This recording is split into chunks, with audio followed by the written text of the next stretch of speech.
So welcome to a new year in the church calendar. This is the first Sunday of Advent. And again, this is waiting time. And again, that will come up many times. It is certainly something that has been on my heart and mind a lot. So I have been an individual who's taken leadership this year for putting together Advent and supporting that process. And my hair is grayer for it, I might add. And, and it's been really a blessing. It has been a process through which I have gotten to know the community in a much deeper way, and I've been in the community for quite a while. I have certainly come to know more about myself and Advent. So again, really a blessing. And one of the things that's happened for me is I realize I've come to love Advent. And I'm really amazed about coming to love Advent. And the reason is because Advent gives permission to wait. I am not known to be the most patient person in the world, so I'm particularly amazed.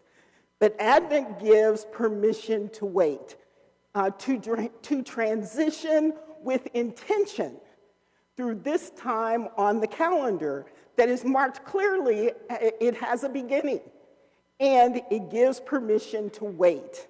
So we begin, and then immediately we begin and we wait. We await the arrival of Christ. And depending on our theologies, we aren't only awaiting the Christ child, but we're also contemplating and thinking about and reflecting on the ongoing waiting of the second coming of Jesus. So again, waiting. Things have ended or just about, and there's the new, it's coming, are we here yet?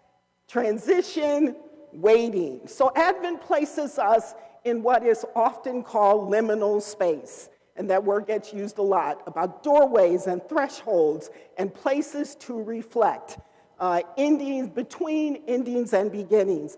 I really believe that between those endings and beginnings, if we're in transition, those endings and beginnings slip into that transitional space.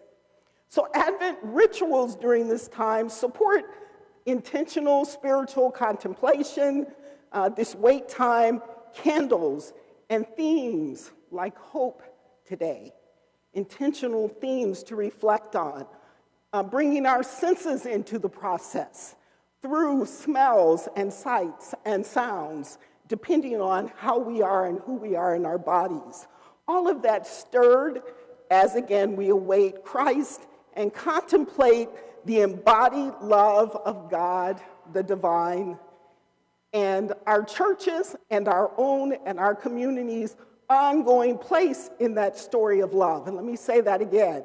It isn't just about the waiting and the arrival. It's about what is our ongoing place in that story as we each understand it and we each understand what and who God is for us.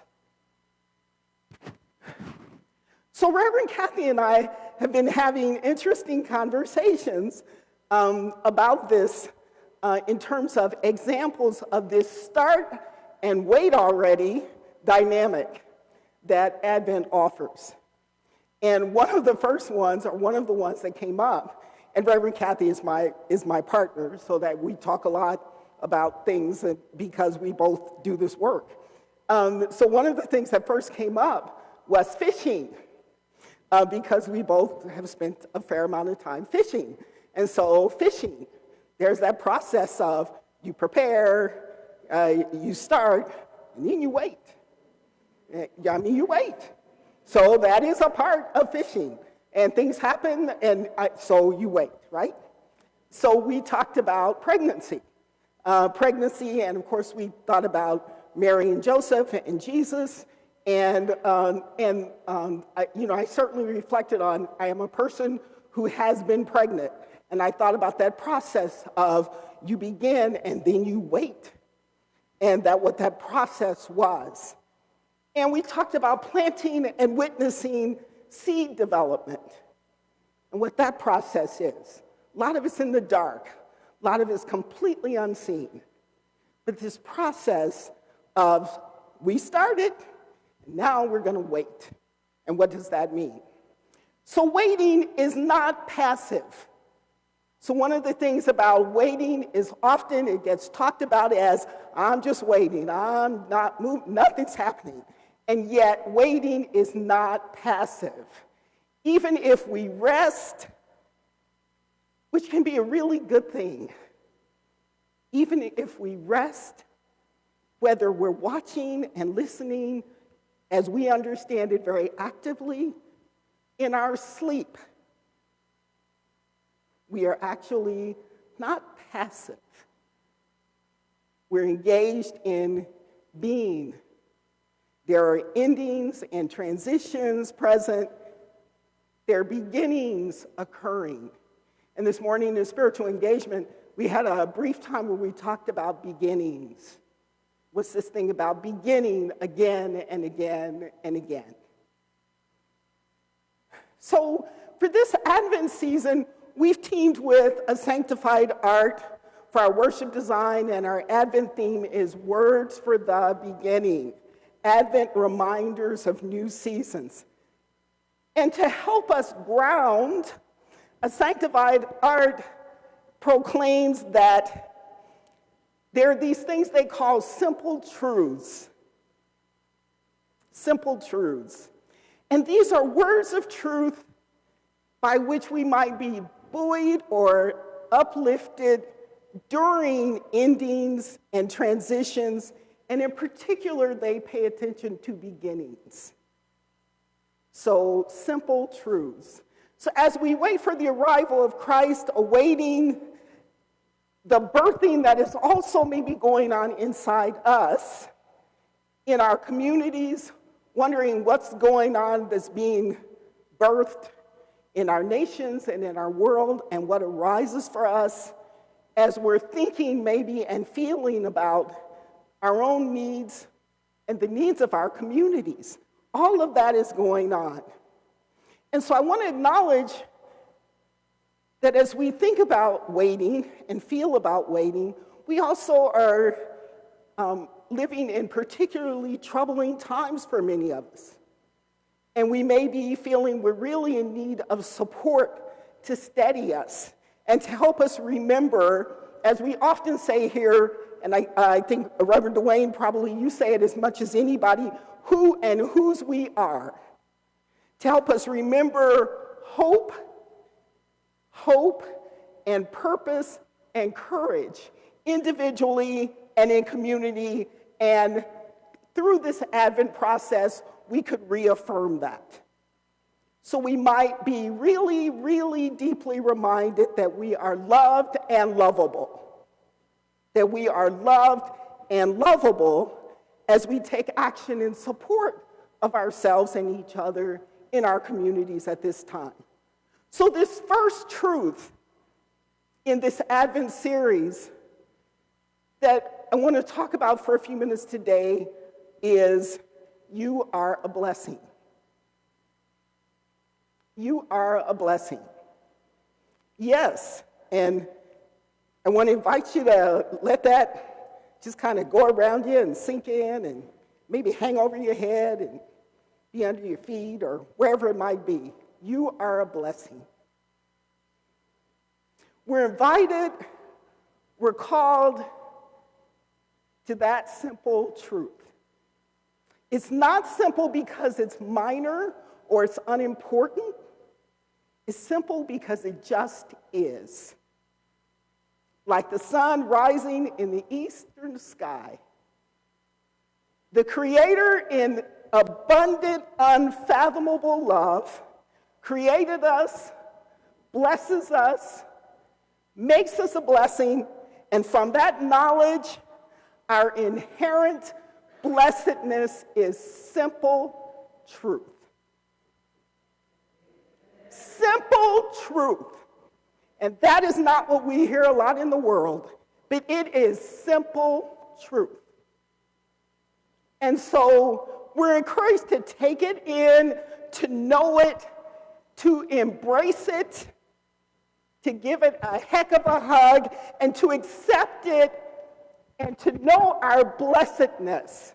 And I want to say, and I want to encourage you to use this Advent time to focus on that as we reflect on the coming of Jesus during this Advent time and beyond it, that you are a blessing. I am a blessing. You are a blessing. Simple truth. So, you may have felt it. Remembering this, let alone really knowing it, can be a challenge. It can be a challenge for all kinds of personal and systemic reasons. For one thing, we don't typically hear it in those terms. I know I don't. And so these folks at Sanctified Arts say that when these simple truths come up, is typically during rituals, like weddings. I got married recently. Wonderful, simple truths.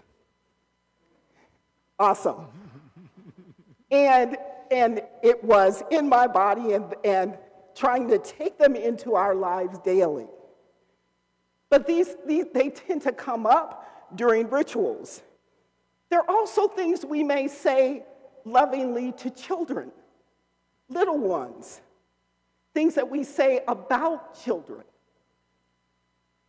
So those are the contexts. And I want to encourage you in this moment to think about when you've heard before, you're a blessing. When have you heard that before? And when have you heard other messages like that sit in your spirit like that? You're a blessing. To reflect on, when has that been true for you? So recently I was in a situation where I believe Spirit invited me and nudged me into it. I was allowed to feel and know this inherent blessedness experience that I'm talking about, and to get it directly in my thinking, not only in my thinking, but in my body and my emotions and in my spirit. So Reverend Kathy and I were with a person we hadn't seen recently, and it was a really formal setting, non-religious, non-spiritual, again, not formally, wasn't related to religious work at all. I don't think the person knew what kind of work either of us did.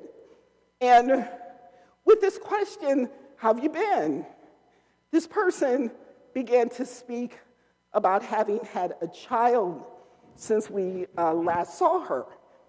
And this person's voice softened and her body softened, and she said, "He is such a blessing." And this warmth came over her, and this peace and love and appreciation. And Spirit came into the room, and it stayed in the room. And it was this moment.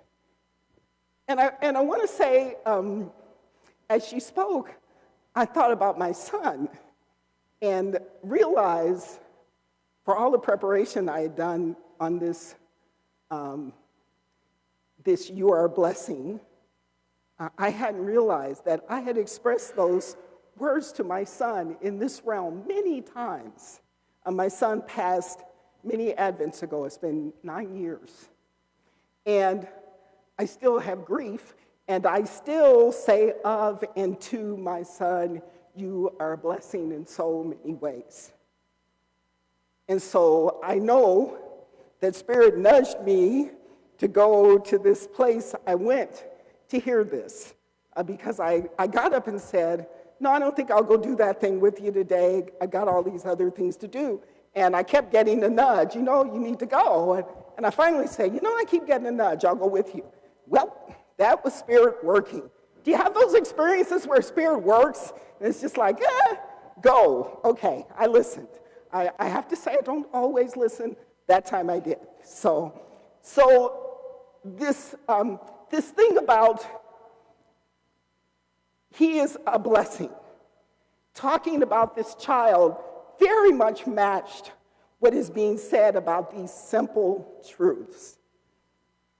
So I asked myself after this experience, thinking about this message and this framework, what it would mean for us to say, I'm a blessing, each of us, to really know it, body, mind, and spirit, that it isn't something that has to be earned or worked for, to really know it's not a contest with somebody else, and it's a simple truth. It's a simple truth.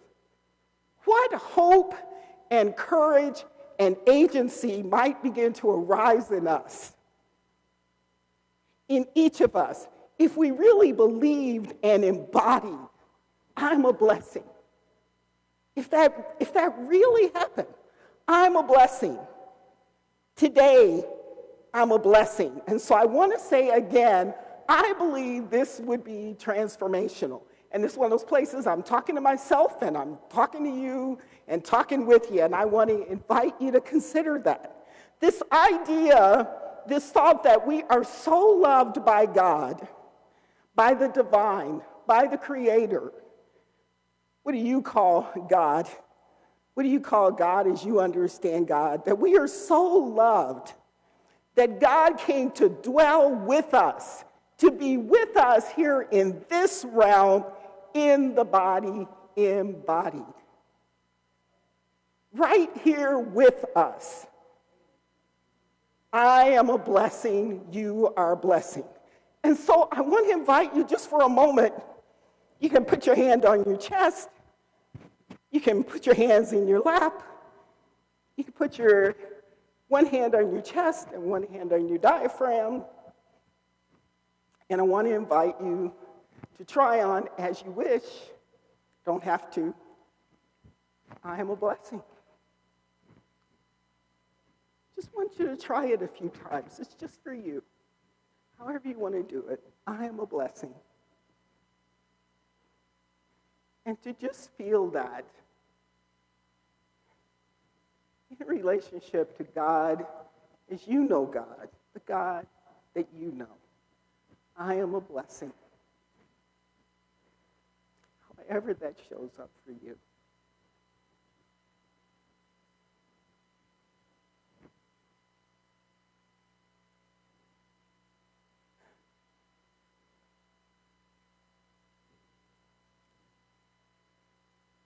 So, I want to contend that all kinds of things and people and structures tell us that that's not true. And again, it's transformational and so profoundly different to take that on and take that in.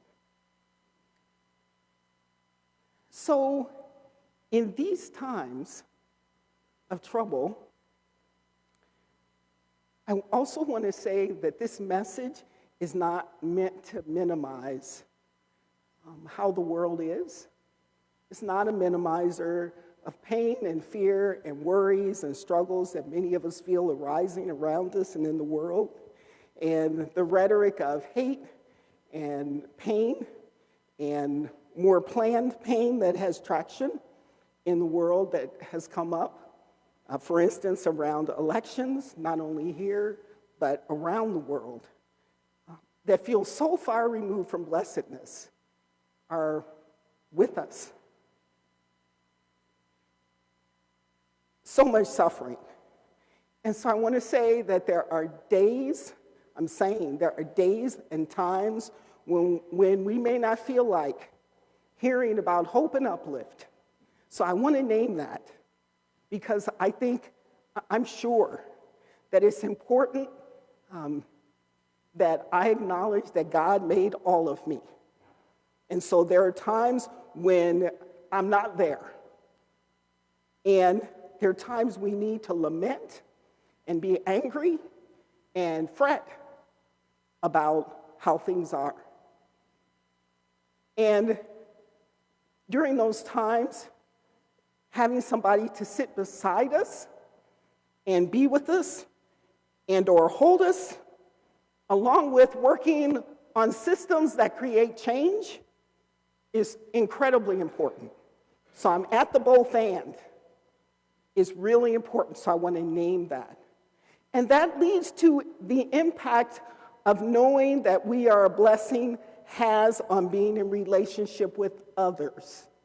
I am a blessing is not the only thing this is about. This is also about others and community. If we can find our own blessedness, we may be able to and willing to engage in a process of finding the blessedness in others. Again, this isn't solely about my inherent blessedness, but yours. It's about ours and the blessedness of our communities. We can be of support to each other in these times, making room for our differences and experiences and the differences in our needs based on the differences in our bodies and our identities and the circumstances right now that we go through, even as we are in the same communities. In knowing our blessedness, perhaps we can be present for each other in community in truly life-affirming ways, and it's so important right now, individually and in terms of those group systemic ways. So being a blessing doesn't mean that things are going to be easy or challenges are not going to be present. So what are our worries? And with whom do we share them? So who's your buddy right now? Who are your buddies? What plans do you have for when things get rough? Who are your prayer partners? Who do you reach out to? Who do you call in emergency circumstances? These are real questions, not rhetorical. Who do you call in emergency circumstances? Who are you who gets called in an emergency? How do we support each other in this church, and how do we support communities beyond this church as an institution? So these last questions are super important in these times. And that is a part of our blessedness as much as the things that feel warmer and closer. Super important questions. How do we support each other when the stress arises and the difficulty arises? We can be planful as part of our blessedness. So as we hold our shared blessedness, these questions can be doable and can be transformational. So Mary, in the throes of so many unknowns, through crisis after crisis, needed human support and care individually and in community. She surely needed concern and listening as she went through the miracle of bringing Christ into this realm. Surely she needed caring and loving as she went through this journey of taking care of and loving Jesus in his journey here on earth and beyond as the story went and as the story was foretold. Surely Mary needed all those things and had to have had those things from individuals and community to have gotten through what she got through. So if we believe that story, we can live that story in these ways. So as we recognize our blessedness, we may also hone our relationship with the divine. God is present. God does not leave us. God is with us. The divine is with us. We are built for relationship. People love to say, everything is outsiders, insiders. We are built for relationship. First thing we do is connect. We are built for relationship. And God is not absent, God is present. Even as we doubt and wonder and have big questions, or we go silent sometimes and try to ignore God. Been there? God and divine, even when we do that in anger and pain or contemplation, God, the divine, is not absent or asleep, but present, even when we forget that God is there. Divine God is active, even as the world is rife with systemic inequity and dangers. Our scripture says, "Don't fear, I'll be with you. When you go through the waters, I'll be with you. You will not be alone." God is companion and moves with us, loves us so much that God knows us and calls us by name and made us a blessing. So in preparing for Advent this year, I've reflected and prayed on this first simple truth of this series, I'm a blessing. And I've developed this practice of saying it, praying it morning and night, sometimes at midday. And I've been saying it and trying to be with it and noticing how that is. I'm surprised at times how hard it is. All the things that have taught me that's not true, or that I'm not supposed to say it, that is prideful, that there's something wrong with it. Other times, I'm there. I encourage you to try it on, as you did here. Try it on in a way the Spirit leads you to. Maybe it's a look in the mirror in the morning and saying, I'm a blessing. Notice. Just notice. No pressure, just notice. And if you have the experience of being told by somebody, you are a blessing, I encourage you to take it in and say, thank you. And not, if you can manage it, and not deflect it or push it away as you're ready and able. You just take it in, breathe it in. You're a blessing. So I'd love to hear from you about these things, your practices, your experiences, to have conversation with you. And if you wanted to talk about it, I'm at Dr. Carla at mccdc.com. You are a blessing. We are a blessing, MCCDC. You're a blessing. Amen.